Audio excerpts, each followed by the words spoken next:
Bismillahirrahmanirrahim. Assalamualaikum warahmatullahi wabarakatuh. Segala puji bagi Allah yang telah memberikan berbagai kenikmatan kepada kita sehingga kita bisa melaksanakan aktivitas hari ini, sosialisasi, eksaminasi secara elektronik pada rangkaian seleksi calon hakim tinggi Peradilan Agama tahun 2023.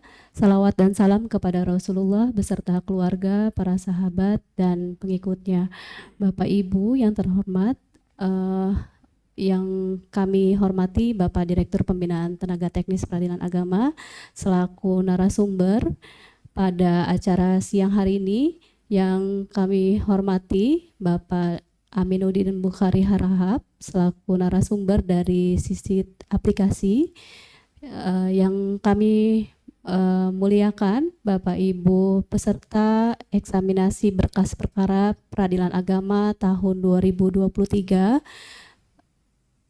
Pada siang ini kita akan melaksanakan penjelasan tentang eksaminasi secara elektronik yang merupakan tahap lanjutan dari rangkaian seleksi administrasi, kemudian seleksi ITES pilihan ganda, dan di tahap ini adalah eksaminasi secara elektronik, dan setelah ini akan ada tahap 2, eksaminasi tahap 2 yang meliputi pembuatan putusan, pembuatan LHP, rekam jejak, dan wawancara. Kita untuk mempersingkat waktu, kita persilahkan kepada narasumber pada siang hari ini, Bapak Direktur Pembinaan Tenaga Teknis Peradilan Agama, untuk menyampaikan materi. Setelah materi, nanti akan dibuka sesi tanya jawab kepada peserta yang telah menyampaikan pertanyaan melalui SimTepa Form. Nanti akan kami bacakan, jawabannya akan kami tulis juga di SimTepa Form untuk nanti menjadi pedoman seluruh peserta ketika di perjalanan dalam proses upload berkas mengalami kebingungan. Nanti bisa dicek lagi pertanyaan-pertanyaan dan jawabannya. Selanjutnya setelah pemaparan dari Bapak Direktur akan ada pemaparan secara teknis untuk aplikasi eksaminasi. Nanti mohon pertanyaan yang disampaikan kepada Bapak Direktur, nanti kami akan membacakan pertanyaan yang di sesi Bapak Direktur seputar kebijakan. Untuk teknis akan kami bacakan pada saat setelah selesai Bapak Aminuddin Harahap menyampaikan materi. Kepada Bapak Direktur Pembinaan Tenaga Teknis Peradilan Agama, kami persilahkan. Bismillahirrahmanirrahim. Assalamualaikum warahmatullahi wabarakatuh. Bismillahirrahmanirrahim. La hawla wa la quwwata illa billah. Asyhadu an la ilaha illallah wa asyhadu anna Muhammadan abduhu wa rasuluhu la nabiyya ba'dah. Amma ba'd.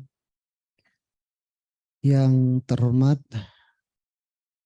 Bapak Ibu para peserta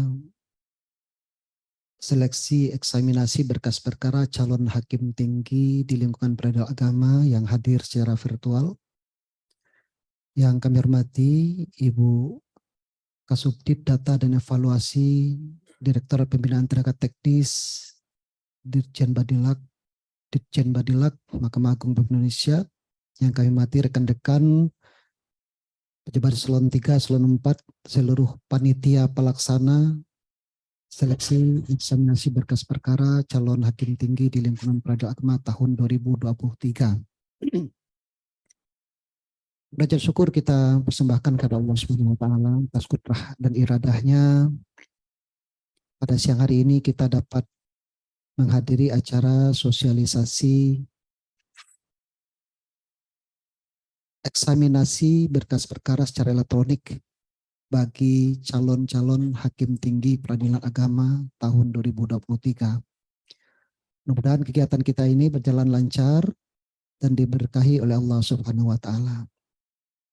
Salawat dan salam buat junjungan kita Nabi besar Muhammad Rasulullah sallallahu alaihi wasallam.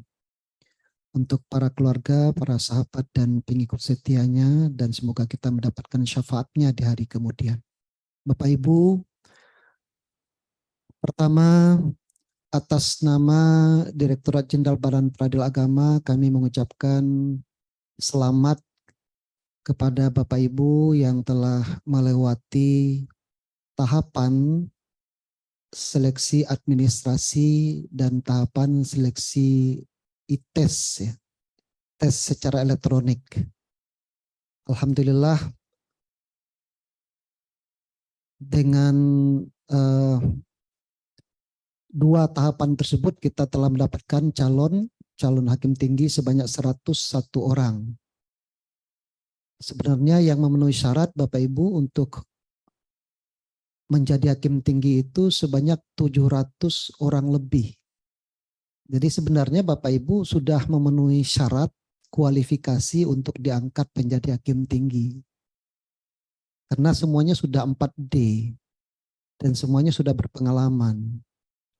Namun karena formasi kita sangat terbatas dan yang memenuhi syarat itu sangat banyak, lalu datanya kita kirimkan kepada pimpinan Mahkamah Agung untuk diseleksi siapa-siapa yang akan dipanggil untuk menjadi hakim tinggi.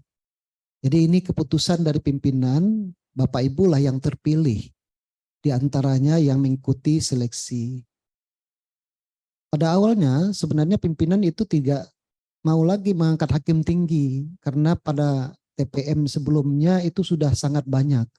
Dari 46 formasi yang kita usulkan itu menjadi 86. Jadi banyak tambahannya. Mungkin pimpinan punya pertimbangan ini kebutuhan sebanyak ini, udah nanti kita tidak perlu lagi mengangkat. Kenapa? Karena memang dari sisi kuantitatif jumlah hakim tingkat pertama itu sangat kurang Bapak Ibu. Bahkan pada saat kami menghadap kepada Yang Mulia Bapak Ketua dengan Bapak PLT Dirjen, sampaikan oleh Pak PLT Dirjen, ya, sampaikan bahwa kita punya rencana untuk seleksi hakim tinggi, kata Pak Ketua. Yang dibutuhkan itu adalah hakim tingkat pertama. Apalagi di tingkat pertama ini setiap hari saya menandatangani permohonan izin hakim tunggal Pak PLT, Pak Dirjen kata Yang Mulia Bapak Ketua. Jadi peradilan agama ini sudah sangat kurang hakimnya. Kalau kita ambil lagi hakim di tingkat pertama, nanti siapa yang akan mengadili perkara di tingkat pertama? Gitu. Tetapi dengan data yang kita sampaikan, ada beberapa yang akan pensiun. Akhirnya Yang Mulia Bapak Ketua Mahkamah Agung setuju, silakan dilanjutkan dan di ACC, tetapi dengan proses seleksi. Dan penempatannya pun nanti, misalkan kita ambil berapa orang jumlah yang lulus gitu ya, karena yang menentukan lulus berapa itu nanti bukan badilak tetapi data yang kita kirimkan.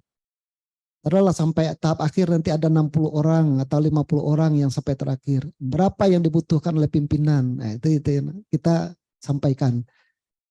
Berapa yang mau diluluskan, berapa yang akan diangkat menjadi hakim tinggi. Dan kapan akan diangkat tentu saja itu tergantung kepada kebijakan pimpinan kita. Namun demikian sampai saat ini alhamdulillah Bapak Ibu sudah melewati dengan baik dan sudah lulus untuk proses seleksi tahap kedua. Berikutnya kita akan melangkah ke seleksi tahap ketiga yaitu eksaminasi berkas perkara secara elektronik. Pelaksanaan eksaminasi ini bukan hal yang baru kami rasa karena kita sudah pernah melaksanakannya secara serentak seluruh Indonesia, seluruh hakim peradilan agama kita eksaminasi. Namun khusus untuk seleksi hakim tinggi saat ini ada beberapa hal yang berbeda. Pertama, perbedaannya itu eksaminasi tahun 2023 ini khusus kepada calon-calon hakim tinggi saja. Calon hakim tinggi yang telah terpilih, sekarang ini 101 orang. Kemudian, tim eksaminator itu ditunjuk oleh Dirjen Badilak. Terdiri dari pimpinan pengadilan tingkat banding, baik ketua maupun wakil ketua, yang dinilai mampu dan cakap baik di bidang teknis administrasi peradilan maupun di bidang teknologi informasi untuk pengadilan. Jadi akan dinilai Bapak Ibu nanti oleh para ketua dan wakil ketua pengadilan tinggi agama yang memahami tentang teknologi informasi. Nanti kami akan melaksanakan rapat khusus dengan tim ini. Masing-masing orang nanti akan dieksaminasi oleh 3 eksaminator secara silang dan acak, sama dengan proses eksaminasi yang sebelumnya. Kemudian 3 orang eksaminator ini akan mengirimkan nilai dan selanjutnya akan diplenokan. Di ranking secara nasional berdasarkan nilai tertinggi eksaminasi dikumulasikan dengan nilai ITES. Jadi nilai ITES itu juga dijumlahkan nanti dengan nilai eksaminasi dibagi 2. Oleh sebab itu nanti Bapak Ibu tinggal mempersiapkan diri, mempersiapkan tentu saja berkas perkara terbaik yang menurut Bapak Ibu bisa untuk mendapatkan nilai yang tertinggi gitu ya. Jadi saling berlomba-lomba untuk mencari berkas-berkas yang memang menurut Bapak Ibu ini paling bagus ini. Baik itu teknis yusisial maupun administrasinya. Karena yang dinilai di sana ada 4 hal. Yang pertama tentang teknis justisialnya. Yang kedua administrasi peradilannya. Yang ketiga penerapan azas sederhana cepat biaya ringan. Yang keempat minutasi dan pemberkasan. Semuanya sudah dikumulasikan dalam bentuk penilaian, form penilaian yang kita satukan di dalam sistem aplikasi yang disebut dengan e-eksaminasi. Jadi di dalam eksaminasi itu sudah kita buat sistem penilaiannya. Semua eksaminator akan menilai dengan cara yang sama, dengan pola yang sama. Tinggal nanti Bapak Ibu hati-hati pada saat menguploadkan data yang telah dipilih, data perkaranya itu. Ada beberapa jenis perkara yang sudah disampaikan di dalam juknis. Kami sudah terbitkan juknisnya. Bapak Ibu bisa baca dengan cermat. Jenis perkara yang pertama ekonomi syariah. Yang kedua perkara kewarisan. Yang ketiga perkara harta bersama. Yang keempat perkara perceraian yang kumulasi. Dan perkara yang dibolehkan itu adalah perkara yang diputus dengan positif. Tidak boleh yang diputus negatif. Apa yang diputus positif? Tentu saja perkara-perkara yang diputus dikabulkan atau ditolak. Itu yang positif. Sedangkan perkara-perkara yang di NO, yang dicabut, yang selesai dengan perdamaian, yang walaupun itu positif perdamaian itu, tetapi tidak kita masukkan ke dalam penilaian karena ada beberapa unsur persidangan nanti yang tidak terpenuhi, yang kita tidak bisa nilai kemampuan Bapak Ibu. Misalkan damai di sidang kedua, itu kan terputus. Proses replik dupliknya, pembuktiannya, kemudian kesimpulan, itu kan tidak akan bisa kita nilai, itu akan merugikan Bapak Ibu sendiri. Jadi khusus perkara yang ditolak atau dikabulkan saja yang boleh dipilih sebagai berkas perkara yang nanti akan dinilai dalam eksaminasi ini. Kemudian dalam penilaian eksaminasi ini nanti eksaminator juga akan menilai selain secara kuantitatif, jadi sudah ada pola-pola penilaiannya, juga akan memberikan catatan-catatan di dalam penilaian itu, temuan-temuan apa saja yang ditemukan di dalam berkas perkara yang Bapak Ibu pilih tadi. Temuan-temuan berkas perkaranya apa saja. Nah, ini nanti nilai inilah yang nanti akan ditelusuri lebih lanjut dalam eksaminasi tahap kedua di tahap wawancara. Oleh sebab itu Bapak Ibu harus mengirimkan berkas perkara yang betul-betul Bapak Ibu pilih terbaik dan dikuasai. Jangan sampai yang tidak dikuasai. Artinya nanti setelah terpilih bukan Bapak Ibu yang konsep masukan tapi tidak dibaca pada saat wawancara, nanti ada pendalaman materi. Nah, khawatirnya nanti ada yang lupa gitu kan.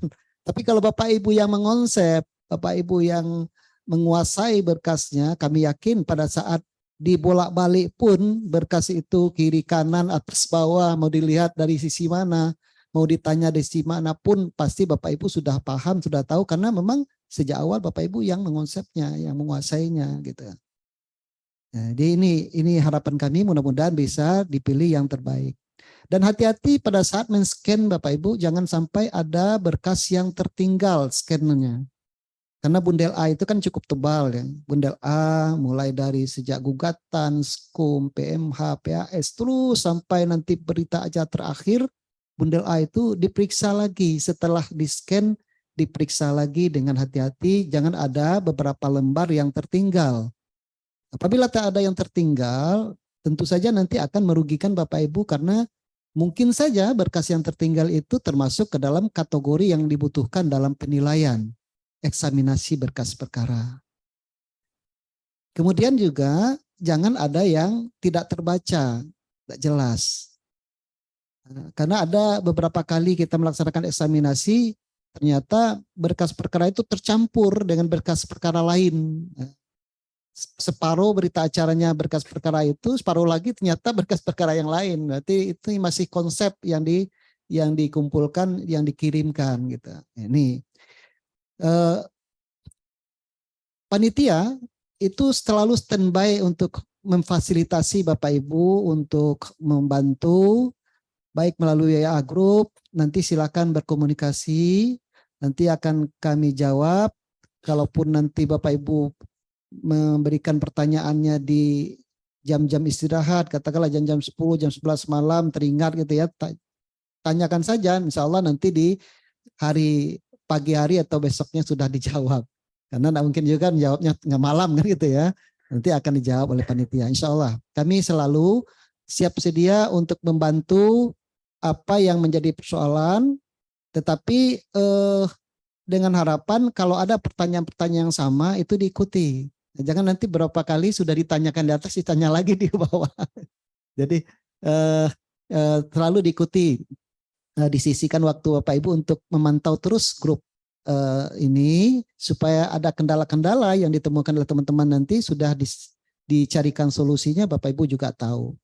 Juga mengetahui bagaimana cara menyelesaikannya, itu maksudnya.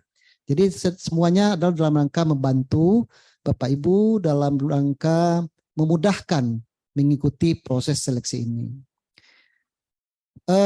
Kemudian perkara yang lanjut, tidak boleh perkara yang masih jalan Bapak Ibu. Jadi masih belum BHT.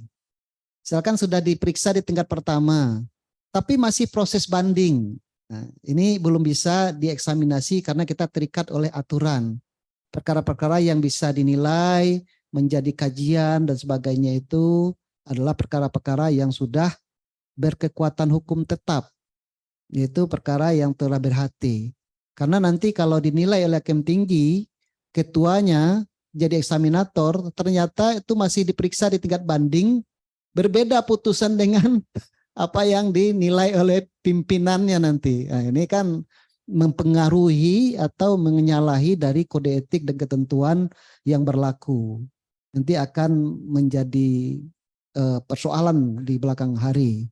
Oleh sebab itu kita patok bahwa perkara yang dipilih itu adalah perkara yang sudah BHT. Jadi sudah tidak ada lagi upaya hukumnya, sudah selesai. Jadi lebih aman. Kemudian boleh dipilih perkara yang di satker sebelumnya. Misalkan Bapak Ibu punya perkara yang menurut Bapak Ibu bagus, tapi di satker sebelumnya, silakan dihubungi panitra ataupun panmut hukum yang ada di satuan kerja yang sebelumnya untuk dibantu men-scan gitu ya. Nanti Bapak Ibu mengkomunikasikan.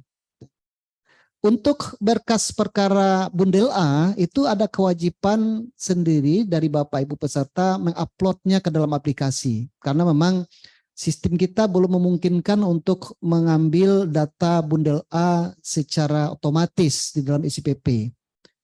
Tetapi untuk putusan itu akan langsung diambil oleh sistem secara otomatis dari nomor perkara yang Bapak Ibu daftarkan untuk dieksaminasi, nanti akan langsung secara otomatis di-download oleh sistem dari direktori putusan. Jadi putusan langsung kita ambil dari direktori putusan. Nah, jadi diperiksa juga di direktori putusan perkaranya, putusannya bagus apa enggak. Nah, jadi diperiksa cari yang bagus, ini Pak, Bapak Ibu ya. Kemudian tidak boleh lagi data perkara yang ganda sama. Artinya kebetulan yang ikut ini sama-sama jadi majelis waktu itu, jadi ketua majelis atau sama-sama jadi anggota, diajukan satu perkara saja. Jangan Bu, Bapak Ibu, ambil yang berbeda. Cari berkas perkara yang berbeda, jangan ada satu perkara untuk beberapa peserta gitu ya. Nah ini, karena tidak bisa nanti akan sulit nanti merankingnya dari eksaminatornya yang berbeda pula. Oke. Kemudian lanjut next. Kita punya lanjut, ya jenis perkara ini akan menentukan bobot. Tentu saja perkara ekonomi syariah, waris, wakaf, wasiat, hibah, zakat, jinayat, harta bersama itu berbeda bobotnya dengan perkara perceraian kumulasi. Kecuali kalau perkara perceraian kumulasi dengan harta bersama, tentu saja itu berbeda lagi, nanti bobotnya sama dengan yang di atas. Kita sengaja membuat bobot ini agar lebih objektif. Biasanya perkara perceraian karena dia lebih singkat, lebih mudah, itu lebih cepat diselesaikan, prosesnya tidak terlalu berbelit-belit, kemungkinan salahnya juga kecil. Perceraian. Namun perkara harta bersama, ekonomi syariah, wakaf, karena perkaranya biasanya agak panjang, prosesnya lebih kompleks, lebih banyak, dan kemungkinan salahnya juga lebih banyak, maka kita beri bobotnya lebih tinggi dan perceraian lebih rendah gitu. Jadi kalau kita samakan semua nanti tidak adil, karena perkara perceraian bisa saja menjadi lebih tinggi nanti nilainya. Karena kemungkinan salahnya sedikit, karena prosesnya juga sedikit. Tetapi untuk perkara yang waris, harta bersama, ekonomi syariah, nanti kemungkinan salahnya lebih banyak, karena prosesnya juga lebih panjang. Untuk mengimbangi itu, agar lebih adil, maka bobotnya kita bedakan. Kita bedakan yang ekonomi syariah waris yang lebih berat, bobotnya lebih tinggi, sedangkan yang perceraian bobotnya lebih rendah. Oleh sebab itu silakan pilih menurut Bapak Ibu mana yang akan dieksaminasi, silakan. Dan karena ini tidak bisa juga kita paksakan, oh saya ingin ekonomi syariah, ternyata Bapak Ibu tidak punya perkara ekonomi syariah gitu ya, atau perkara waris, gitu ya, atau wasiat, hibah, zakat, harta bersama dan sebagainya. Ya. Silakan. Dan kita juga sudah memiliki metode penilaian perkara jinayat untuk Bapak Ibu yang berasal dari MS Aceh. Kalau ada yang pernah bertugas di Aceh, sekarang bertugas di tempat lain, mau memilih perkara itu silakan, karena metode penilaiannya juga sudah tersedia di dalam aplikasi kita. Lanjut. Ini tentang teknis, nanti bisa disampaikan secara rinci oleh Bapak Aminuddin Bukhari. Beliau selaku narasumber untuk teknis nanti akan dijelaskan, dipergambarkan untuk mengingat kembali proses upload data perkara. Pertama, nomor induk NIP peserta eksaminasi pada menu referensi hakim di aplikasi SIPP sudah sesuai. Jadi kalau Bapak Ibu pernah eksaminasi berkas perkara secara elektronik, ini pasti sudah jalan. Namun tetap saja dicek lagi. Kemudian pastikan PMH yang aktif di aplikasi SIPP untuk perkara tersebut adalah atas nama peserta. Jadi di SIPP memang nama yang aktif untuk mengadili perkara itu nama Bapak Ibu semua. Kalau ada penggantian majelis dan itu sudah diganti ke yang lain, nah nanti tidak terbaca di aplikasi SIPP. Cek kesesuaian putusan di direktori putusan Mahkamah Agung, itu yang saya sampaikan tadi. Bapak Ibu kalau sudah pilih nomor perkaranya, buka direktori putusan, cek kembali putusan yang telah diupload itu sudah sesuai enggak dengan putusan yang ada di laptop masing-masing atau yang ada di arsip berkas perkara di Satker Bapak Ibu. Jangan sampai berbeda nanti. Kemudian scan bundel A termasuk sampul minutasi. Sampulnya juga di-scan karena minutasi termasuk salah satu bagian penilaian yang berisi tanggal minutasi dengan format PDF. Ukuran file tidak dibatasi. Berapapun ukurannya silakan, karena bisa perkara itu ratusan lembar silakan. Namun resolusi file itu minimal 300 dpi. Ya. Kemudian cek kembali kelengkapan file PDF yang akan diupload. Jangan ada yang tertinggal. Upload scan berkas perkara di modul eksaminasi pada aplikasi Simtalak. Alamatnya simtalak.badelak.net /login ya. Nanti silakan masuk ke sana. Aspek penilaian tadi sudah jelaskan. Berikutnya ini poin-poin penilaian. Poin-poin penilaian ini sudah dimasukkan ke dalam aplikasi. Berapa nilai dari surat gugatan, permohonan, gitu kan? Maksimalnya nanti rinci-rinciannya itu sudah ada di dalam aplikasi surat gugatan itu, persyaratan formil, materialnya terpenuhi atau tidak. Kemudian beberapa kriteria untuk setiap dokumen itu sudah ditetapkan dan ada nilai maksimal dan minimalnya. Jadi yakinlah kepada sistem ya Bapak Ibu bahwa kita berupaya untuk semaksimalnya membuat sistem ini secara objektif gitu. Jadi bukan hanya berdasarkan keinginan si eksaminator saja atau apa yang dia pikirkan, mana yang baik, mana yang bagus, mana yang tinggi nilainya, mana yang rendah, tapi ada kriteria-kriteria yang harus dia nilai dan itu sama penilaiannya. Jadi tidak usah curiga, tidak usah cemas, mudah-mudahan kita serahkan kepada eksaminator, mereka bekerja dengan seobjektif mungkin. Dan antara satu eksaminator dengan yang lainnya itu tidak saling mengetahui. Mereka mengeksaminasi berkas ini ya, kalau berkasnya pasti tahu ya karena ada namanya. Tapi mereka akan bekerja di satker masing-masing, insya Allah. Ya. Kita menjaga objektivitas sebaik mungkin. Terus penilaian untuk permohonan putusan juga sama. Ini masih bundel A. Next, ini untuk putusan. Terus lanjut.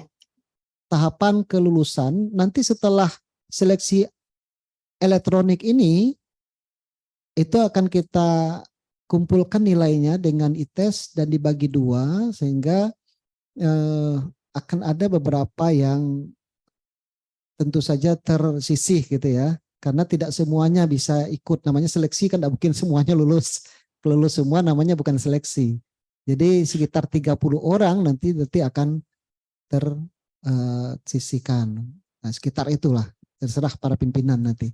Yang jelas itu tidak usah dipikirkan, yang penting sekarang kita memaksimalkan ikhtiar dan doa, karena sebagaimana ayat Al-Quran yang dibacakan oleh Bapak Panitra PA Metro tadi, ya a'udzubillahi minasyaitonirrajim, qulillahumma malikal mulki tu'til mulka man tasya wa tanzi'u mimman tasya wa tu'izzu man tasya wa tuzillu man tasya biyadikal khair innaka ala kulli syai'in qadir.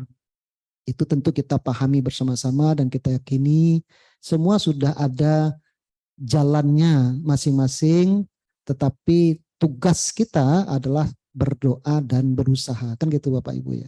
Kami berdoa Bapak Ibu semuanya bisa mengikuti dengan baik dan nanti kita akan mendapatkan calon-calon yang terbaik.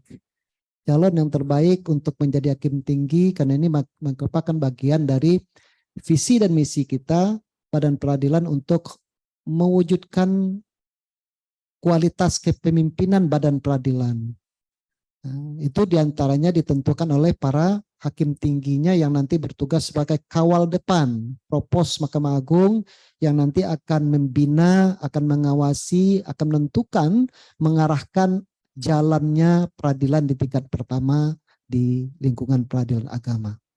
Demikian saja mungkin yang bentuk kebijakan nanti lebih banyak disosialisasikan oleh Pak Aminuddin dalam bentuk teknis. Silakan Bapak Ibu tanyakan, apakah ditanyakan melalui form pertanyaan di Google Form Simtepa, kita sudah menyiapkan, atau ingin menanyakan langsung melalui forum ini dengan mengangkat tangan, silakan. Jadi nanti terserah kepada Bu Lala ya, yang akan mengarahkan kita bersama. Demikian saja dari kami untuk sementara waktu. Sambil jalan saya kembalikan lagi kepada moderator. Billahi taufiq wal hidayah. Assalamualaikum warahmatullahi wabarakatuh. Waalaikumsalam warahmatullahi wabarakatuh. Terima kasih kepada Bapak Direktur yang telah menyampaikan materi kebijakan sosialisasi eksaminasi berkas perkara tahun 2023. Kita lanjutkan dengan sesi tanya jawab.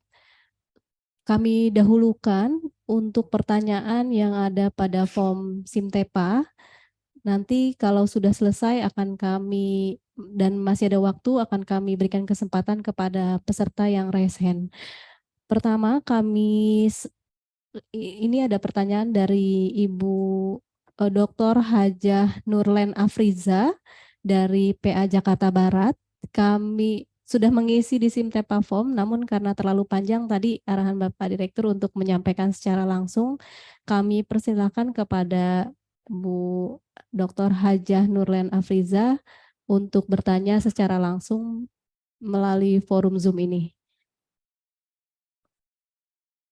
Ada dari PA Jakarta Barat.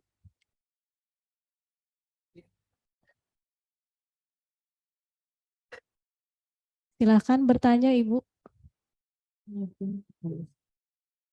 Assalamualaikum. Sudah Jadi, terdengar, Ibu? sudah terdengar tapi enggak enggak. Assalamualaikum warahmatullahi wabarakatuh. Waalaikumsalam warahmatullahi wabarakatuh. Silakan pertanyaannya, Ibu. Ya, yang saya hormati Bapak Direktur dan Agama dan peserta eksaminasi yang saya hormati. Pada kesempatan ini saya ingin bertanya terkait dengan eksaminasi, yaitu saya mempunyai dua perkara. Yang satu atas bersama yang diajukan oleh para pihak ketika mereka telah melakukan perceraian. Yang satu lagi adalah perkara cerai talak yang kumulasi dengan hak istri, nafkah lampau, nafkah ida, mut'ah, dan harta bersama. Harta bersamanya juga ada beberapa buah yang juga memerlukan bantuan DSNT atau bantuan ke PA lain. Jadi agak panjang pemeriksaannya sampai 6 bulan. Nah, yang saya tanyakan mana yang lebih bagus perolehan poinnya, harta bersama murni, yang satu lagi perkaranya atau yang kumulasi, cerai talak yang kumulasi. Dan dalam klasifikasinya kan cerai talak ini di bawah ya, di paling bawah urutan dari prioritasnya, sementara harta bersama di atasnya gitu. Jadi saya bertanya yang pertama itu. Yang kedua tentang waktu penyelesaiannya. Apakah melebihi dari 5 bulan itu mengurangi daripada nilai perkara kita atau bagaimana? Karena kalau harta bersama ini banyak memerlukan tabayun ke pihak lain, terutama DSNT-nya dan juga pemanggilan, itu 6 bulan yang kumulasi tadi. Sementara yang harta bersama, yang murni, itu cuma 4 bulan gitu. Jadi saya ingin kejelasan tentang bobot perkaranya mana yang lebih baik untuk diajukan untuk eksaminasi. Mungkin demikian pertanyaan saya. Salah dan kilaf mohon maaf. Assalamualaikum warahmatullahi wabarakatuh.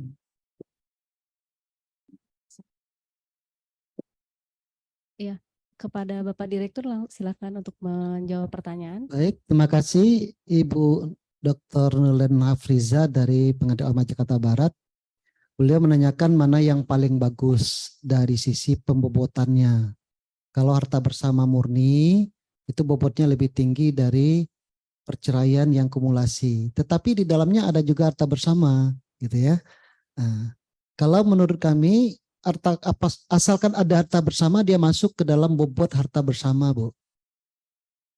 Jadi dia naik statusnya menjadi perkara harta bersama, walaupun cerai gugat, cerai talak, kumulasi, tapi ada harta bersamanya. Nah, ada harta bersamanya akan lebih banyak.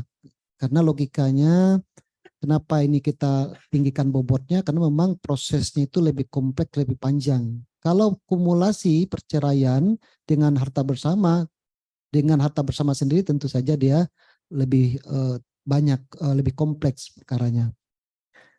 Tetapi tentang waktu penyelesaian memang sudah ada ketentuannya di dalam sistem itu. Kalau melebihi dari waktu yang ditentukan dalam SEMA itu nilainya 0 untuk waktunya saja. Tetapi kan bukan waktu saja yang dinilai. Untuk azas sederhana, cepat dan ringan, nanti ada beberapa aspek yang dinilai di sana. Terkait dengan aspek penilaian yang ketiga, sederhana, cepat, biaya ringan, ada beberapa poin-poin penilaian tentang hal itu dan termasuk di dalamnya waktu. Kalau waktunya itu 1 bulan berapa, 2 bulan berapa, 3 bulan berapa, 4 bulan berapa, 5 bulan berapa, lebih dari 5 bulan dia tidak ada nilainya. Ya, seperti itu. Ya, jadi ini kan dalam rangka mendorong penyelesaian perkara sesuai dengan ketentuan SEMA. Walaupun ada kewajiban itu dilaporkan kepada Mahkamah Agung, kan tentang pelaporannya. Ya. Jadi silakan pilih karena jalan perkaranya kan sudah selesai. Silakan nanti dipilih saja karena ada poin-poin lain kan, walaupun waktunya tidak terpenuhi mungkin ada poin-poin lain yang menurut Ibu dari sisi substansi mungkin ini banyak temuan-temuan hukumnya, pertimbangannya lebih kompleks, penilaian alat buktinya juga lebih banyak dan sebagainya sehingga nilainya bisa mungkin lebih tinggi. Iya, silakan, tidak apa-apa. Karena yang paling tahu bagaimana perjalanan perkara dan kualitas penyelesaiannya itu tentu yang masing-masing Bapak Ibu yang mengadili perkaranya. Barangkali itu yang bisa kami jawab, silakan dipilih oleh Bapak Ibu. Karena kita belum bisa menentukan mana yang paling tinggi nilainya, tentu harus kita eksaminasi dua-duanya. Nah, tapi tidak mungkin kan, kita akan eksaminasi dua-dua, terpaksa dipilih salah satunya. Ya. Termasuk juga administrasinya diperiksa, Bapak Ibu, periksa kadangkala ini bagus putusannya kompleks, tapi ternyata administrasinya agak amburadul misalkan ya. Oh ya jangan dipilih, karena dua-duanya juga akan dinilai. Karena ada berita acaranya nanti yang ternyata ada kekeliruan atau ada proses administrasinya, tanggal-tanggal PAS, ada PHS-nya yang tidak dibuat padahal ada pergantian majlis dalam proses persidangannya itu dan sebagainya. Itu kan perlu diperiksa satu persatu. Ya. Silakan Bu Lala. Pertanyaan dari Dr. Andes Haji Muhammad Anwar Saleh dari PA Jakarta Timur. Assalamualaikum warahmatullahi wabarakatuh. Banyak rekan-rekan hakim di Satker kami mempertanyakan kebijakan Badilak dalam penerimaan calon hakim tinggi tahun 2023. Bagaimana seharusnya kami yang mulia Bapak Direktur menjelaskan kebijakan kepada mereka tersebut dan apakah akan dilaksanakan tiap tahun? Baik, tadi latar belakang kita di awal sudah menjelaskan sepenuhnya tentang hal itu. Nanti Bapak Ibu bisa jelaskan bahwa kebijakan itu selalu ada perubahan-perubahannya. Kan tidak ada yang kekal ya, berubah. Ketika teori ekonominya ketika banyak yang berminat, barangnya sedikit, harga semakin tinggi. Itu sudah biasa itu kan teori ekonomi seperti itu. Ketika formasinya sedikit, yang memenuhi syarat banyak agar lebih adil, ya dites saja. Nah, kalau dites, Bapak Ibu minimal merasakan bagaimana sih tesnya itu. Tapi kalau dipilih-pilih saja belum tentu Bapak Ibu yang terpilih. Belum tentu. Kadang yang terpilih ya orang-orang yang mungkin yang dikenal saja gitu kan. Kita tidak ingin seperti itu. Kita ingin siapapun orangnya, kita minta kriteria dari pimpinan berapa yang diambil. Misalkan hakim biasa bukan pimpinan pengadilan gitu ya. Nah, itu diambil yang 58. Maksimal usianya 69 bulan. Siapapun orangnya tanpa melihat latar belakang dimanapun dia bertugas yang jelas masuk kriteria kita panggil. Minimal itu harapannya, walaupun saat ini Bapak Ibu belum terpanggil, mungkin ada rekan-rekan di kantornya itu sekarang belum terpanggil, kalau masuk kriteria ini insya Allah nanti akan ada harapan terpanggil. Tapi kalau enggak ya belum tentu juga, nanti sampai pensiun enggak pernah merasakan tes gitu kan. Tapi sekarang kan sudah merasakan tes, sudah mengikuti, berikhtiar secara maksimal. Kalau itu ada garis tangannya dan ada ya apa namanya, sudah ada suratannya, pasti lulus gitu kan Pak. Karena tidak ada yang bisa menghalangi. Tapi kalau enggak ya sama saja juga tidak akan bisa lulus. Itu tetap kita semangat. Kebijakan ini justru kita dukung bersama-sama. Nabi saja kalau ada banyak pilihan juga melakukan pengundian kan. Siapa istrinya yang mau dibawa perang aja diundi oleh Nabi. Diundi. Jadi ini syariat Bapak Ibu, bukan ini buat-buat, ya sama aja dengan ini dunia, tetapi juga mengikuti aturan yang sesungguhnya. Kita kan disuruh buat adil, ya. Kita buatlah secara adil. Ya. Nanti kalau ternyata hakim tinggi sudah semakin kurang dan hakim yang di tingkat pertama juga semakin banyak yang di rekrutmen baru gitu ya, bisa saja berubah gitu. Jadi apakah ini akan dilakukan tiap tahun? Insya Allah kalau seandainya masih saya yang sebagai direkturnya, saya akan tetap pertahankan seperti ini. Karena saya merasa ini lebih objektif, lebih menjangkau semua orang. Tapi kalau nanti berganti lagi pejabatnya, wallahu alam kita tidak bisa memastikan, tergantung kepada kebijakan masing-masing. Demikian mungkin jawabannya. Terima kasih kepada Bapak Direktur. Pertanyaan ketiga dari Dr. Andes Haji Muhjazuli. Untuk eksaminasi, ada putusan yang dalam pertimbangan hukum memuat beberapa undang-undang dan peraturan seperti Undang-Undang ITE, Peraturan Gaji Tunjangan-Tunjangan Polri, namun atas putusan tersebut diajukan banding. Sudah ada putusan banding, bisakah diajukan untuk eksaminasi? Apabila sudah BHT, jawabannya bisa Bapak Ibu. Silakan. Itu aja patokannya, kita BHT saja. Kenapa? Karena memang etikanya kita tidak boleh membedah, mendiskusikan suatu perkara yang masih dalam proses. Ya, kalau kita lakukan itu nanti kita akan bertentangan dengan kode etik. Dan juga itu bisa mempengaruhi kemandirian hakim yang mengadili perkaranya. Sebab itu kita tidak melakukan tidak membuat kebijakan yang bertentangan dengan aturan sesuai dengan kode etik. Kemudian dalam KMA 2144 itu ya sudah dijelaskan mana yang bisa untuk kita lakukan kajian-kajian untuk ilmiah sebagainya. Sebab itu kita batasi yang BHT. Kalau sudah selesai, putusan bandingnya sudah, dan masih proses atau tenggang waktu kasasi masih ada, itu tidak dibolehkan. Tapi kalau sudah selesai, ya udah BHT, boleh silakan, itu aja patokannya. Silakan Bapak Ibu. Ya, pertanyaan selanjutnya dari Dr. Anda Haja Amro Zahidah dari PA Surakarta. Ada eksepsi kewenangan dari tergugat, ada eksepsi kurang pihak dan occurrible dari turut tergugat 2, eksepsi kewenangan sudah diputus dengan putusan sela. Dengan amar ditolak putusan akhir, eksepsi kurang pihak dengan amar dikabulkan. Amar pokok perkara di NO, satu lagi perkara CT, ada rekonvensi hadonah, mut'ah, idah, dan nafkah anak. Kemudian di mediasi berhasil ada kesepakatan nominal untuk rekonvensi harta bersama, ditolak karena tidak terbukti. Amar kabul, pokok perkara rekonvensi kabul, sebagian yaitu mut'ah idah, hadonah, dan nafkah anak, menolak selebihnya harta bersama berupa tanah dan bangunan dari Amro Zahidah, PA Surakarta.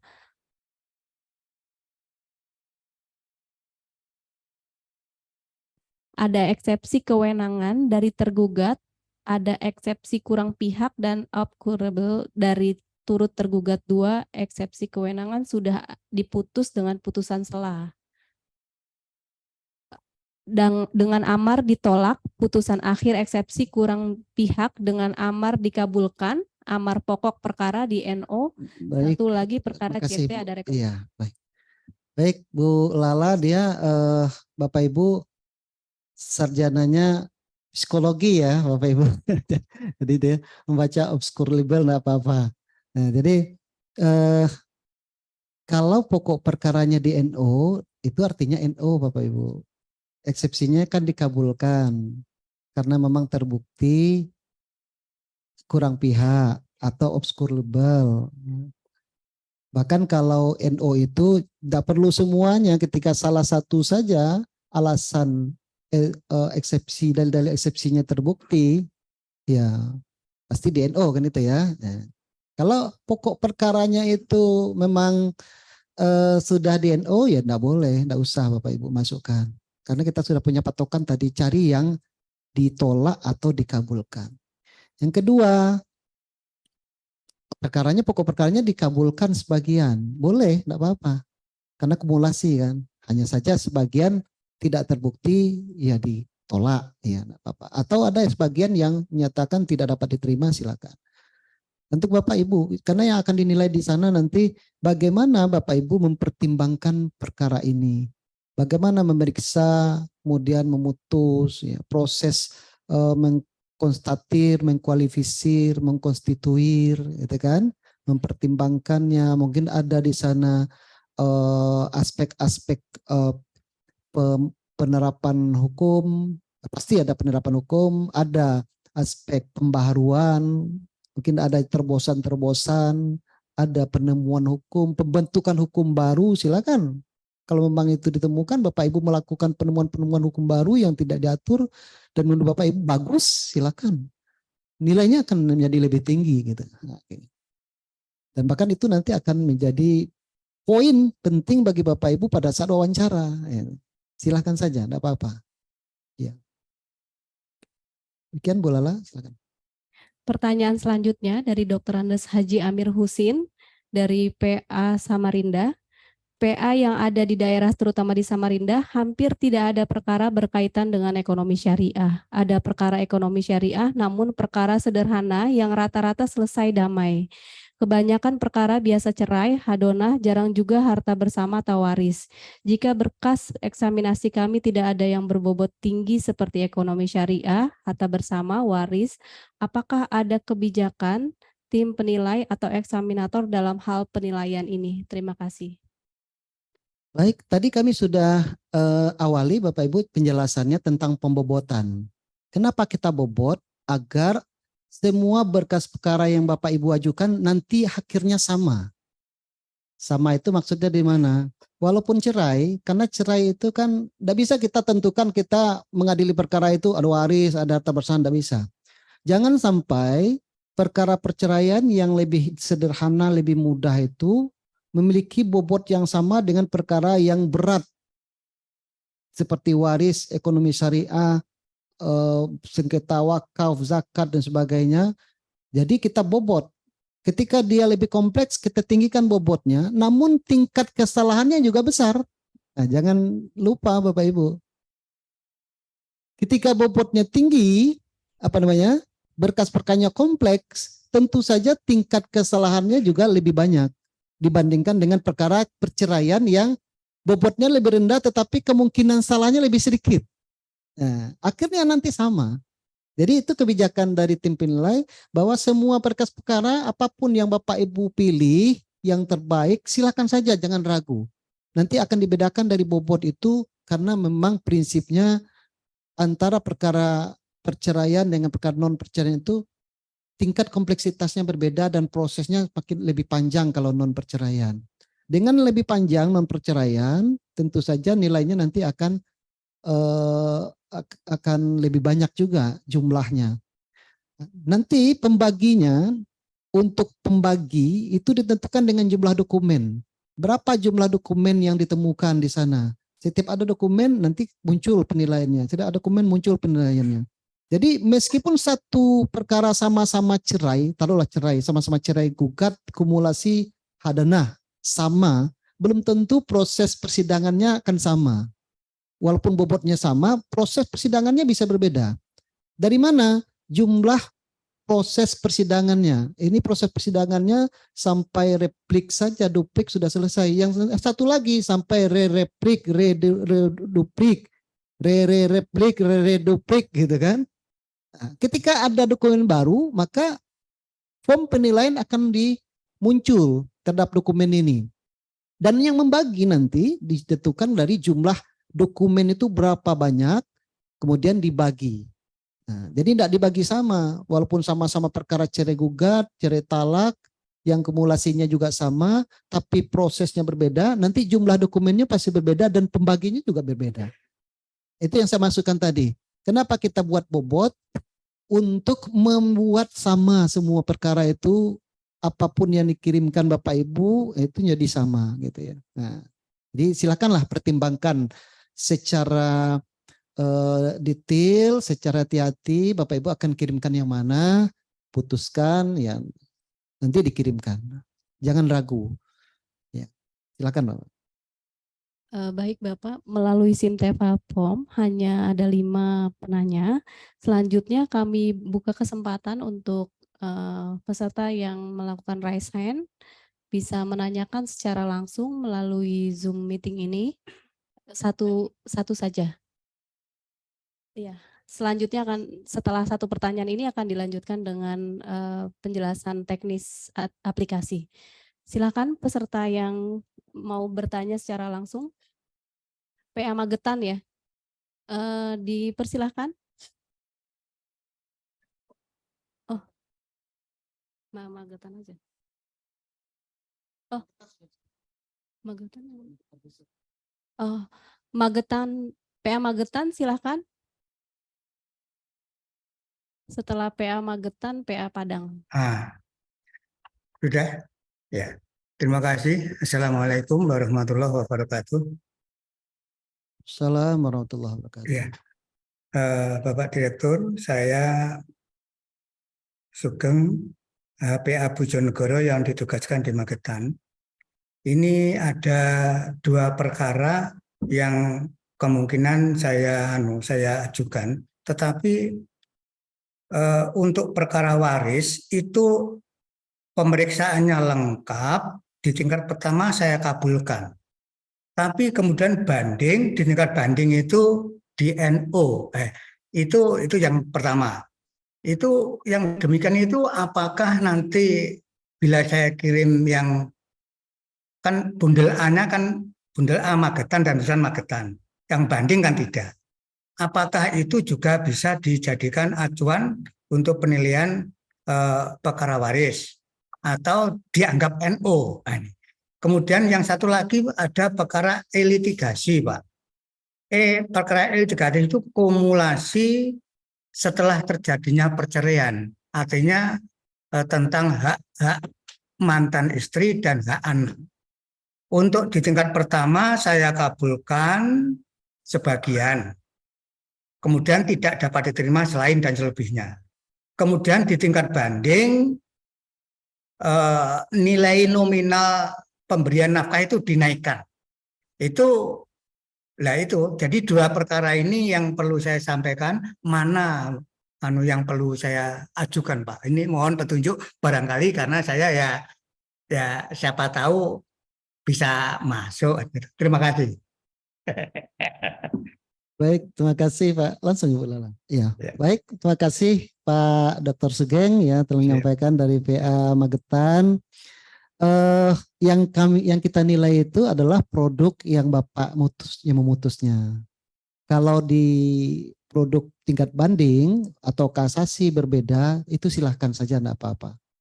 Jadi yang kita nilai itu yang Bapak putuskan. Kalau Bapak mutusnya positif, ternyata di tingkat banding jadi negatif, itu terserah tingkat bandingnya, karena kan itu kewenangan di pengadilan tingkat banding yang menilai. Tetapi Bapak menilainya positif dan itu sudah Bapak kabulkan, boleh diajukan, silahkan saja. Nanti akan diuji oleh hakim tingkat eksaminatornya. Apakah akan sepakat atau tidak dengan hakim tingkat banding, belum tentu juga kan gitu ya. Itu kewenangan masing-masing. Ya. Jadi yang dinilai itu adalah produk kita sendiri. Kemudian yang kedua juga sama. walaupun dinaikkan nominalnya oleh tingkat banding, kemudian Bapak sudah putuskan di tingkat pertama, nah itu kan kewenangan tingkat banding untuk menilai. Biasanya kalau sudah diajukan banding, minimal dinaikkanlah sedikit gitu ya, walaupun sama dikuatkan, dinaikkan sedikit nilai nominalnya, menghibur orang yang sudah banding ini. Atau memang ada pertimbangan khusus menurut pengadilan tingkat banding, oh ini ada data-data dia itu punya kemampuan yang lebih yang memungkinkan untuk dinaikkan. Gitu. Biasanya seperti itu. Yang jelas kita menilai yang produk Bapak selaku Ketua Majelis atau sebagai anggota. Itu saja. Boleh Pak, silakan yang mana yang paling menurut Bapak paling pas ya kami silakan saja. Ya, tentu saja kami tidak membaca secara lengkap. Kalau kami yang menentukan khawatir salah pilih Bapak terpengaruh. Yang paling tahu itu kan Bapak yang paling kenal lebih rinci bagaimana proses perjalanan perkaranya dan kompleksitasnya. Demikian itu. Silakan Bu Lala. Terima kasih. Kami lanjutkan dengan penanya kedua dari PA Padang.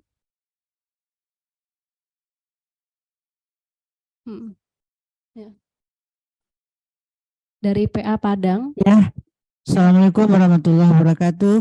Kok masih mute tuh? Enggak. Assalamualaikum warahmatullahi Baik. wabarakatuh.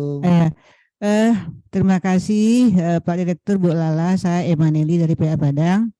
Menanyakan begini, kan Ceretala ke di situ kan sampai bundel A. Apakah ikrar talaknya, penetapannya dimasukkan enggak ke dalam upload kita nanti? Ya, kenapa? Karena bisa saja perkara kita cerai talak sudah BHT tetapi tidak jadi ikrar talaknya, kan bisa saja. Nah, ini sudah ada ikrar talaknya, apakah dimasukkan enggak di dalam kita ngupload di dalam bundel A? Itu aja. Terima kasih. Assalamualaikum warahmatullahi wabarakatuh.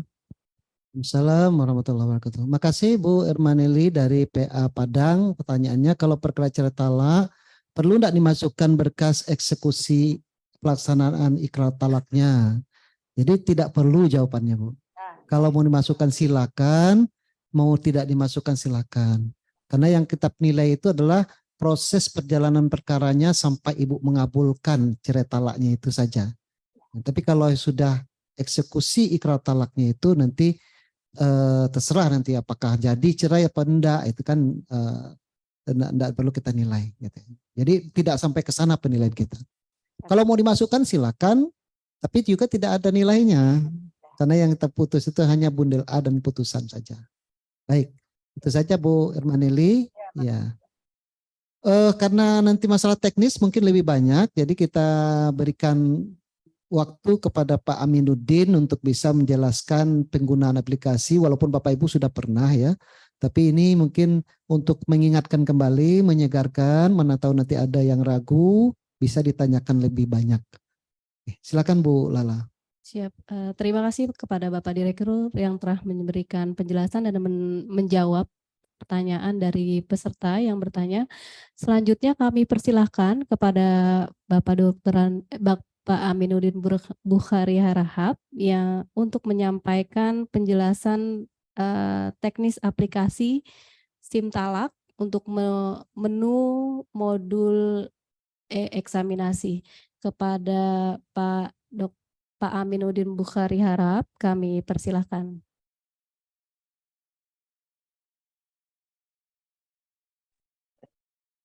Siap, terima kasih Bapak Direktur, Ibu Lala. Assalamualaikum warahmatullahi wabarakatuh.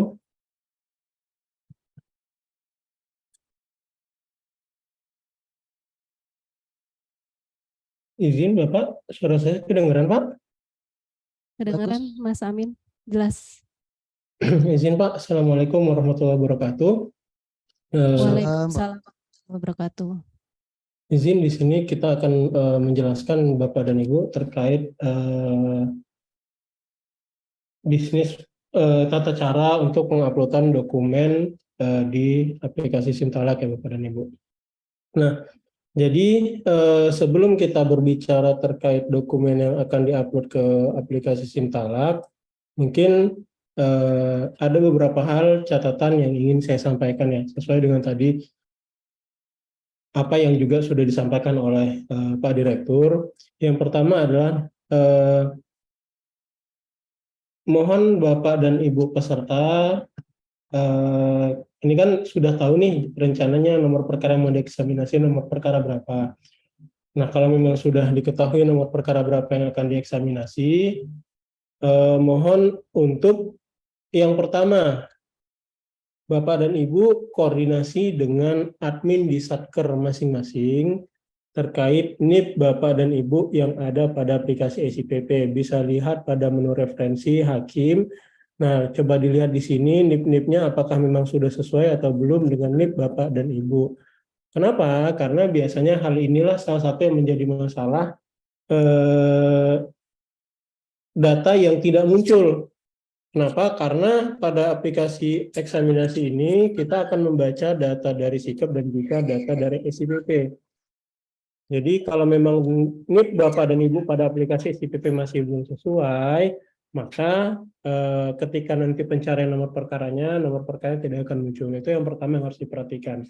Kenapa? Karena ini pengalaman dari beberapa tahapan eksaminasi yang lampau. Itu yang pertama. Kemudian yang kedua, terkait yang tadi juga sudah disampaikan oleh Pak Direktur, PMH untuk perkara-perkara tersebut. Untuk perkara tersebut, apakah memang PMH-nya sudah sesuai, seperti itu. Itu yang kedua. Kemudian yang ketiga,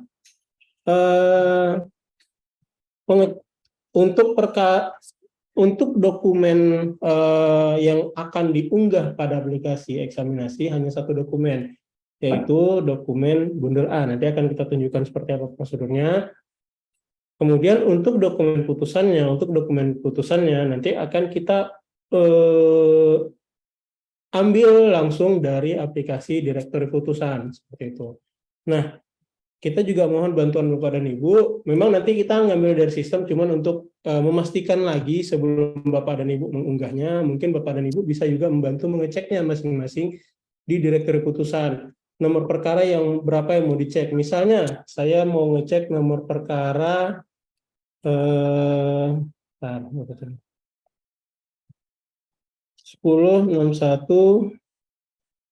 PDT.G 2022 PA.STB misalnya. Nah, caranya Bapak dan Ibu, cara yang lebih cepat dan lebih akurat, ketik nomor perkaranya lengkap di sini, kemudian tambahkan tanda petik 2 di depan dan di belakangnya untuk memastikan pencariannya lebih akurat.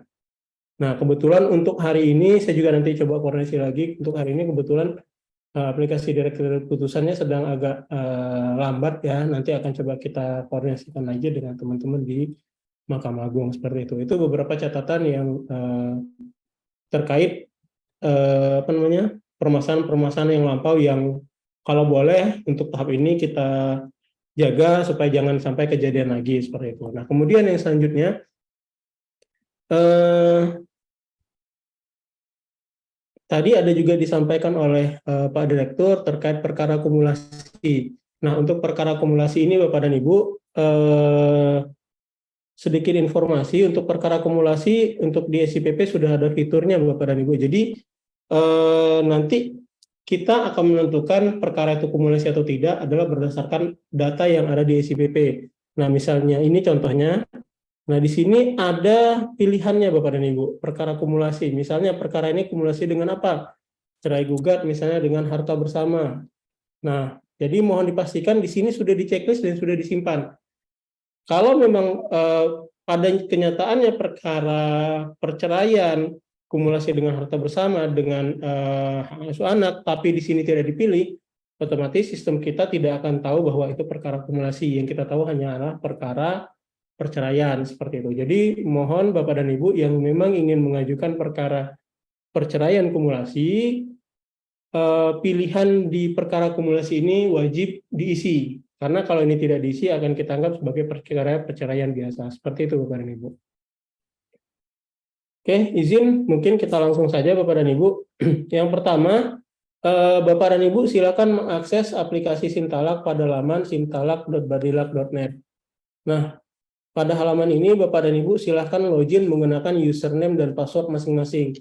Sesuai dengan arahan Ibu Kasubdit kemarin, untuk mempermudah prosesnya, username Bapak dan Ibu sudah kita bantu resetkan. Jadi Bapak dan Ibu silakan masukkan NIP dan NIP, nanti otomatis akan diarahkan ke halaman untuk update passwordnya. Kenapa? Karena kalau kita tetap pakai password yang standar tersebut akan menjadi permasalahan keamanan tersendiri seperti itu.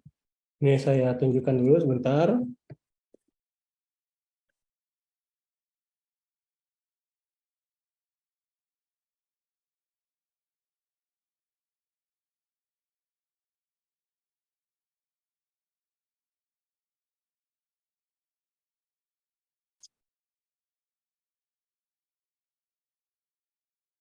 Nah,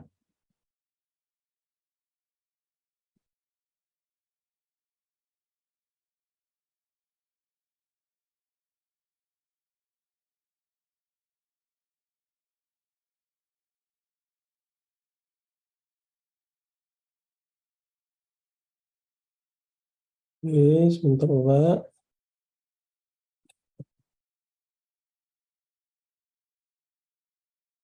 Nah ini, jadi jika memang user password Bapak dan Ibu belum ada diganti, terus masih yang standar yang seperti tadi kita sampaikan, NIP dan NIP, Bapak dan Ibu akan diarahkan ke halaman ini. Nah silakan masukkan di sini username tetap, NIP-nya juga, passwordnya juga NIP tadi, kemudian password dan password yang baru diulangi 2 kali. Nah di sini ada syarat ketentuannya untuk passwordnya minimal 8 karakter, kemudian minimal terdapat 3 dari 4 kombinasi, yaitu eh, huruf kapital, angka, ataupun simbol. Minimal 3 dari 4 kombinasi tersebut. Seperti itu Bapak dan Ibu. Oke, kita skip aja ini.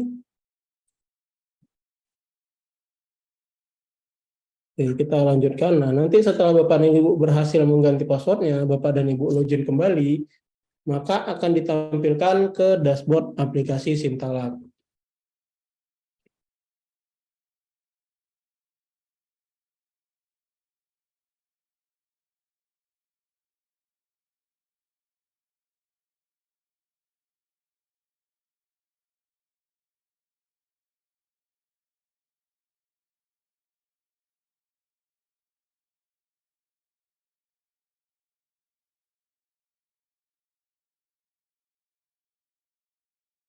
Nah, seperti ini. Nah, di sini akan ada untuk hakim sendiri kemungkinan akan ada 2 modul yang tersedia. Nah, di sini kita akan memilih modul e-eksaminasi ya Bapak dan Ibu. Nah, kita buka modul e-eksaminasi. Selanjutnya akan ditampilkan daftar eksaminasi yang akan dan sudah Bapak dan Ibu ikuti. Nah, kita contoh di sini, kita lihat di sini ada yang pertama dulu, ini eksaminasi yang sudah selesai, nilainya sekian. Nah, untuk melihatnya bisa di sini detailnya, nilai-nilai seperti apa, nanti akan kita jelaskan detailnya, cara melihatnya. Kemudian yang kedua, yang jadi fokus utama kita di sini adalah yang ini, yang memang masih tahap eksaminasi. Nah, di sini Bapak dan Ibu silakan klik detail di sini. Kemudian Bapak dan Ibu pilih satuan kerjanya dulu. Oke, Bapak dan Ibu pilih satuan kerjanya. Nah, untuk Bapak dan Ibu yang memilih nomor perkara yang sama dengan satuan kerja Bapak dan Ibu saat ini, silahkan pilih satuan kerja saat ini. Akan tetapi, jika memilih nomor perkara yang dari Satker lampau, silahkan pilih satuan kerja di sini adalah satuan kerja yang lampau. Jadi intinya satuan kerja di sini adalah satuan kerja dari perkara tersebut.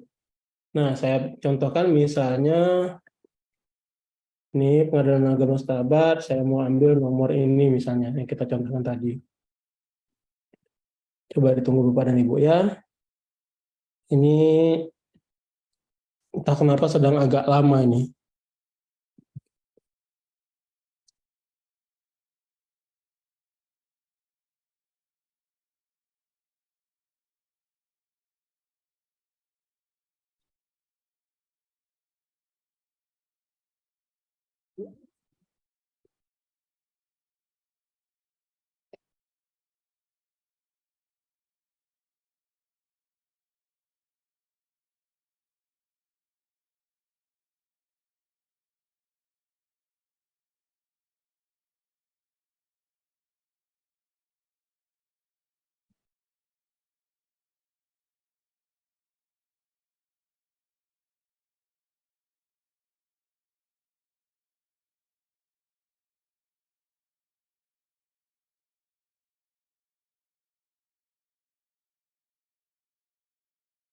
Sebentar Bapak Ibu.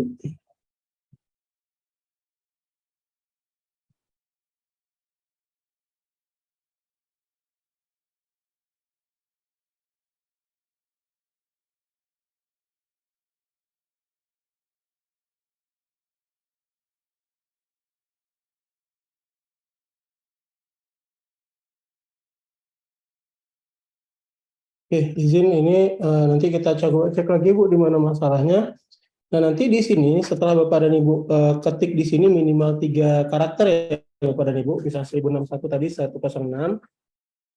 Nanti akan muncul pilihannya di sini Bapak dan Ibu. Nanti silakan dipilih kemudian klik tombol simpan. Nah, setelah diklik tombol simpan nanti tampilannya akan berubah kurang lebih seperti ini.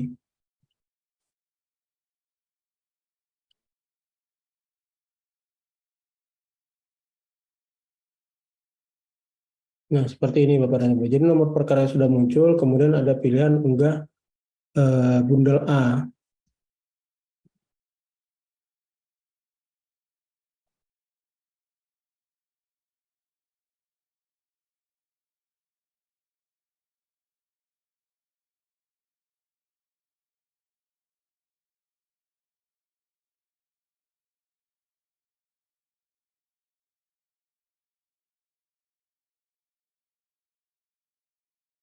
Nah, setelah itu kita klik tombol detail di sini. Nah, kemudian maka akan muncul di sini informasinya Bapak dan Ibu, resume informasinya. Satkernya, nomor perkara, jenis perkara, hakim, siapa panitera dan siapa judisial. Nah, ini juga biasanya di sini ada sedikit kendala. Kendalanya di sini Bapak dan Ibu. Karena yang tahap tadi, baik itu misalnya masalah NIP, kemudian masalah PMH-nya, misalnya itu tidak sesuai DSIPP, di tahap-tahap sebelumnya ada beberapa orang peserta yang memilih nomor pertama, nomor perkara yang hampir mirip. Nah, efeknya apa? Efeknya apa? Yang pertama, akan bisa jadi ada perbedaan jenis perkara. Kemudian yang kedua, susunan majelisnya juga bisa jadi berbeda, Bapak dan Ibu. Jadi mohon dipastikan lagi, nomor perkaranya sama persis dengan apa yang akan diupload. Seperti itu Bapak dan Ibu. Kenapa? Karena seperti kita jelaskan tadi, untuk bundel A itu adalah diupload oleh peserta, sedangkan untuk dokumen putusan itu akan kita ambil dari report. Yang mana nanti jika ternyata Bapak dan Ibu salah pilih nomor perkaranya, antara bundel A dan putusannya nanti bisa jadi akan berbeda. Jadi sekali lagi mohon dipastikan lagi nomor perkaranya itu sesuai seperti itu. Nah, setelah itu, setelah muncul ini, Bapak dan Ibu silahkan klik pilih file yang akan diunggah. Misal saya pilih file ini, kemudian sebentar.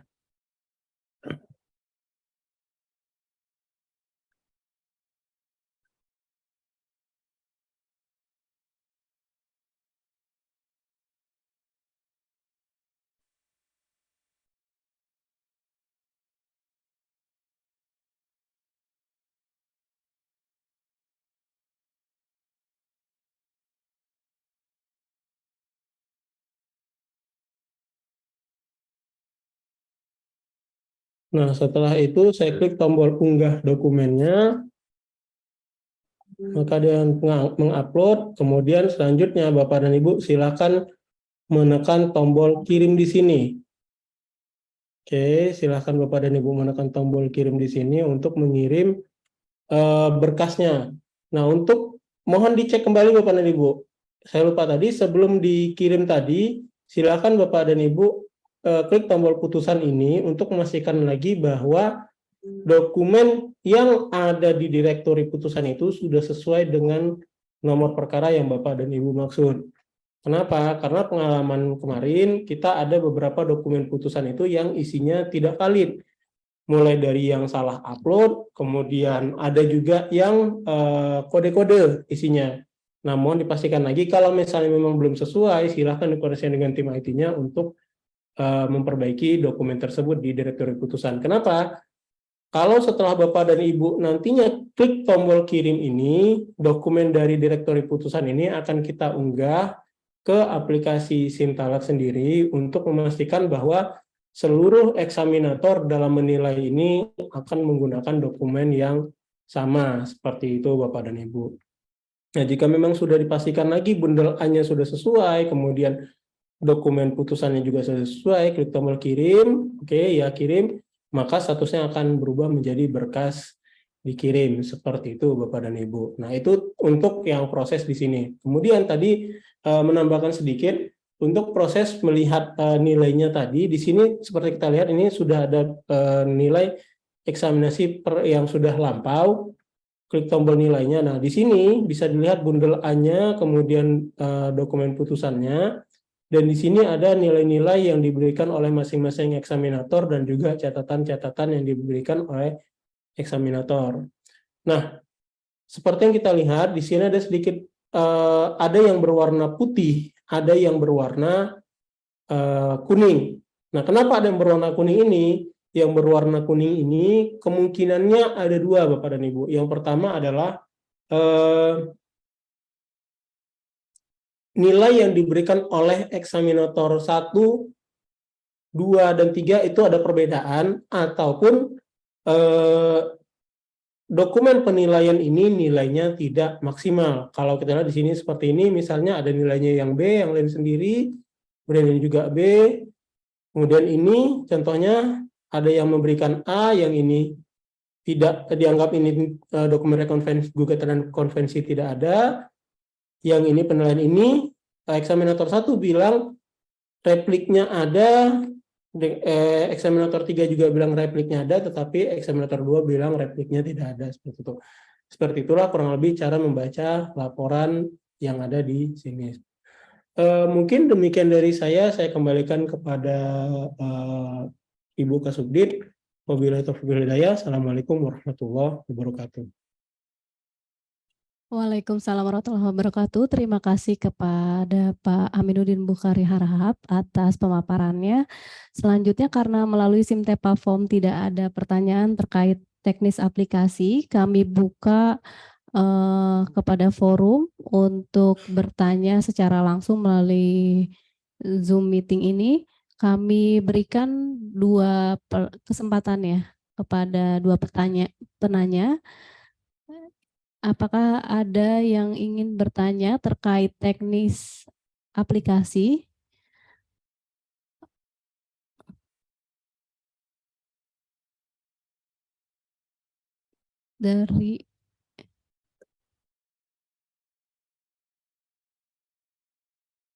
Dari PA Depok, kami persilahkan. Silakan.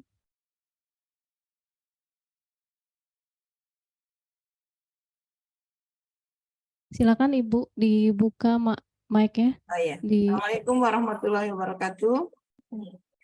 Sudah kedengaran Ibu suara saya? Sudah terdengar Ibu. Terima kasih atas kesempatan yang diberikan. Terkait masalah teknis tadi ini, saya ada sedikit ganjalan mengenai penjelasan tentang yang pertama mengenai adanya kumulasi yang kalau tidak dicentang ada gugatan harta bersama dan sebagainya, itu yang tertera adalah cuman gugatan cerai saja. Nah, sementara setiap perkara kan sudah harus sinkron sejak dini ya, terkait dengan masalah adanya one day minute dan one day publish, itu biasanya sinkronnya kan setelah terjadi putusan itu malam sudah harus sinkron. Nah, ketika kemudian ada hal yang seperti itu, apakah bisa diunggah kembali setelah perkara itu sudah disinkron? Satu, itu pertanyaan saya. Yang kedua, tadi mengenai yang Pak Aminuddin jelaskan, itu tentang apa? Jadi lupa. Kok jadi lupa? Terhadap perkara-perkara yang akan diunggah, itu kemudian kita antara putusan yang ada dalam berkas dengan yang ada di dalam direktori putusan itu tidak sama. Misalkan kita temui seperti itu. Apakah putusan itu bisa kita unggah setelah tertutup tadi dengan sinkron? Itu mungkin pertanyaan saya, jadi kurang lebih sama, cuman modelnya yang berbeda. Terima kasih sebelumnya. Assalamualaikum warahmatullahi wabarakatuh. Waalaikumsalam warahmatullahi wabarakatuh. Silakan Pak Amin. Oke, terima kasih Bu Lala. Jadi izin menjawab pertanyaan yang pertama tadi terkait perkara akumulasi ya. Iya. Seperti yang ditampilkan pada layar ini. Jadi izin menyampaikan nih Bu. Jadi sebenarnya fitur ini adalah fitur yang baru. Kalau saya tidak salah baru Ya. 2 versi terakhir baru tersedia. Jadi tidak menutup kemungkinan perkara yang ingin Bapak dan Ibu ajukan fitur ini sebenarnya belum tersedia. Jadi silakan ditambahkan lagi. Nah pertanyaannya gimana kalau yang sudah sinkron itu nggak apa-apa, nanti tetap bisa sinkron. Nanti datanya tetap akan naik lagi Bapak dan Ibu ke MA, nanti kita akan baca data yang ada di MA, seperti itu.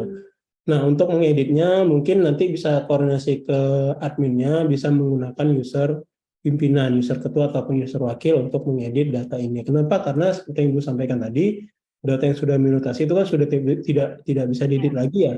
Ya, untuk mengeditnya bisa dengan menggunakan user pimpinan. Nanti saya silakan koordinasi dengan pimpinannya atau pimpinannya untuk memperbaharui data tersebut. Itu yang pertama.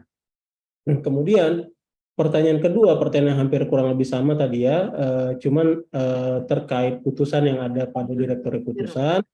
Kalau ternyata tidak sama, silahkan di-upload langsung ke direktori putusan Bapak dan Ibu. Nah itu tidak mempengaruhi apa-apa. Langsung diuploadkan saja ke direktori putusannya. Itu bisa ditimpa walaupun sudah lewat waktu juga tetap bisa diupload seperti itu Bapak dan Ibu. Oke, terima kasih banyak Pak. Ya.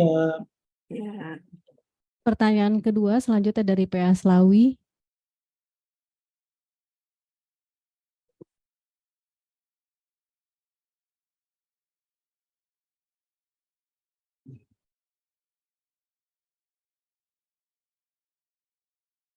Silakan Ibu. Ada 2 pertanyaan. Yang pertama, berkas perkara yang akan dieksaminasi itu sampai putusan kasasi. Untuk PBT pemberitahuan putusan kasasi apa diikut sertakan di bundel A atau tidak. Lalu yang kedua, untuk sampul bundel A itu apakah harus yang di-scan itu yang memang ada jahitannya, atau kalau sekarang arsip digital itu kan nggak dijahit Bu ya. Nah ini untuk yang dieksaminasi sampulnya itu harus yang di-scan itu yang ada jahitannya atau bagaimana? Terima kasih. Assalamualaikum warahmatullahi wabarakatuh. Waalaikumsalam warahmatullahi wabarakatuh. Silakan ke Pak Direktur, silakan. Iya Pak, terima kasih dari PA Slawi pertanyaannya. Yang pertama bundel A yang akan di-upload itu bundel A yang pertama Pak. Seandainya memang ada tambahan pemeriksaan, kan ada tambahan pemeriksaan dari tingkat banding nanti di-upload juga. Karena bagian dari bundel A. Itu Pak ya, kesana itu pertanyaannya tadi. Yang kedua, bundel minutasi itu yang dijilid itu Pak. Jadi kulitnya yang di sana ada tertanggal minutasi tanggal sekian dan sebagainya, itu yang di scan kulit berkas bundel A-nya itu. Di sana ada tanda tangan atau paroh majelis, kemudian tanggal minutasi, kemudian dijahit, itu yang di scan ya. Kalau yang elektronik tidak dinilai di sini. Iya. Harus kelihatan jahitannya itu Pak. Jahitan itu Pak. Benang bisa jahitan. Tidak harus terlihat. Iya, yang penting sudah ada bundel A itu ketika kita minutasi kemudian di bundel itu kan di lock ya. Lock itu kan jahitannya itu. Dijahit ya. Nanti di scan aja. Tanggalnya akan kelihatan, jahitan kelihatan. Kalau seandainya belum dijahit, dikhawatirkan jangan-jangan berkas perkaranya sudah 1 day minute, 1 day publish, tetapi masih bertabur-tabur di sana sini gitu. Jadi tidak sesuai dengan apa yang sebenarnya datanya nanti. Iya. Ya, seperti itu Bapak. Cukup. Ya, ada lagi Pak yang mau ditanyakan? Cukup Ibu, terima kasih. Oh, siap. Karena sudah jam 4 ya? Apa? Oh ya, baik. Untuk PA Metro kami persilahkan. Baik, Assalamualaikum warahmatullahi wabarakatuh. Izin Pak Direktur dan Waalaikumsalam warahmatullahi wabarakatuh. Mbak Ibu Kasubdit. Ini akan bertanya dengan Pak Aminuddin Harhab. Sama namanya, cuma saya tidak ada harhapnya. Pak Aminuddin, ini saya sudah masuk login dari pagi nih untuk aplikasi eksaminasi. Namun yang muncul hanya daftar eksaminasi yang lalu yang tanggal 6 Juni 2022 sampai dengan 19 Agustus 2022. Mohon petunjuk kendalanya. Terima kasih. Siap Bapak, izin menjawab juga mungkin untuk Bapak dan Ibu yang lain ya. Mungkin karena sesuai jadwal itu kita baru membuka jadwal pengunggahan itu tanggal 10, jadi mungkin nanti tanggal 10 baru bisa kita unggah Bapak, seperti itu Bapak. Jadi untuk saat ini kita sarankan untuk melakukan pengecekan dulu yang tadi, baik seperti misalnya NIP pada SIPP, kemudian data PMH, kemudian data putusannya, dan mempersiapkan scan bundel A yang ingin diupload, seperti itu Bapak. Baik, terima kasih penjelasannya. Ya. Baik, sudah selesai seluruh pertanyaan. Untuk seluruh peserta kami informasikan karena tadi ada ketentuan seluruh peserta tidak boleh mendaftarkan nomor perkara yang sama. Nanti panitia akan mengecek nomor-nomor perkara yang didaftarkan, dan kalau ada yang sama kami akan menghubungi peserta untuk mengkonfirmasi untuk berkasnya karena tidak bisa sama seperti itu, dan itu kami lakukan secara manual. Jadi kami harap untuk hari tanggal 11 atau 12 nanti sudah ada nomor perkara yang akan didaftarkan, dan untuk kami lihat apakah ada yang sama, karena kalau yang sama nanti yang kedua nanti kami akan minta ganti itu untuk nomor perkaranya begitu. Dan tadi seperti yang sudah disampaikan Bapak Direktur dan Pak Aminuddin, tahun lalu kami mendapati berkas yang keluhan dari eksaminator, scan berkas yang diupload tidak lengkap itu atau ada kesalahan bercampur dengan nomor perkara lain.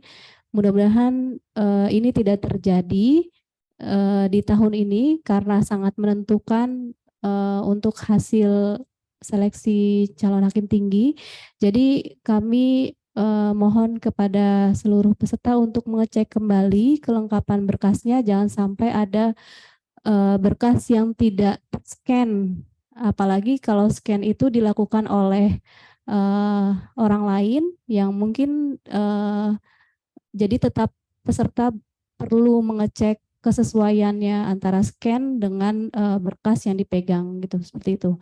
Kemudian juga begitu juga untuk putusan yang terupload di direktori putusan, jika memang saat ini dicek ada kekeliruan atau tidak lengkap atau tidak bisa terbaca, mohon langsung diperbaiki Bapak Ibu. Jadi ketika kami tarik itu sudah upload putusan yang terbaik dan sesuai dengan perkara yang sudah didaftarkan. Itu saja dari kami. Selanjutnya kalau ada masih yang ingin ditanyakan, nanti dapat disampaikan melalui grup seleksi hakim tinggi ya. Nanti insya Allah seluruh panitia akan siap menjawab. Iya. Di sini Bu Lala, menjawab sedikit, itu ada pertanyaan di chat Zoom dari PA tadi, apabila terjadi pergantian majelis setelah mediasi dan majelis baru KM-nya atas nama peserta, itu boleh tidak? Jawabannya boleh ya Bapak. Cuman satu hal yang mohon dipastikan bahwa PMH perubahannya sudah tercatat di SIPP seperti itu.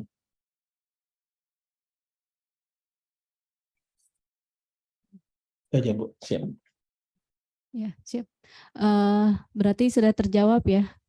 Untuk selanjutnya kami informasikan Bapak Ibu yang tidak bisa mengikuti sosialisasi saat ini, akan kami share rekaman dari awal sampai akhir dan juga rekapan pertanyaannya sudah dijawab oleh tim panitia di Simtepa Form. Jadi bisa menjadi pedoman Bapak Ibu, dan sekali lagi kami mohon maaf atas kekurangan yang terjadi dari sosialisasi hari ini. Mudah-mudahan bisa memberi manfaat untuk seluruh peserta hari ini. Kami kepada Bapak Direktur mungkin untuk menutup acara ini. Baik, terima kasih Bu Lala. Bismillahirrahmanirrahim. Assalamualaikum warahmatullahi wabarakatuh. Bapak Ibu para peserta yang saya muliakan, rekan-rekan panitia seluruhnya, Bapak Aminuddin yang saya hormati.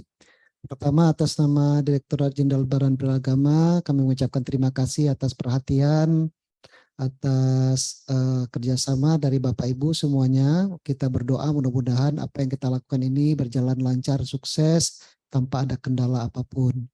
Kemudian kami mengucapkan terima kasih kepada Pak Aminuddin yang telah menjadi narasumber. Terima kasih atas pencerahannya Pak Amin. Mohon tetap bantuannya untuk bisa memberikan nanti arahan-arahan bimbingan kepada seluruh peserta agar lancar dalam pelaksanaan kegiatan eksaminasi kita ini.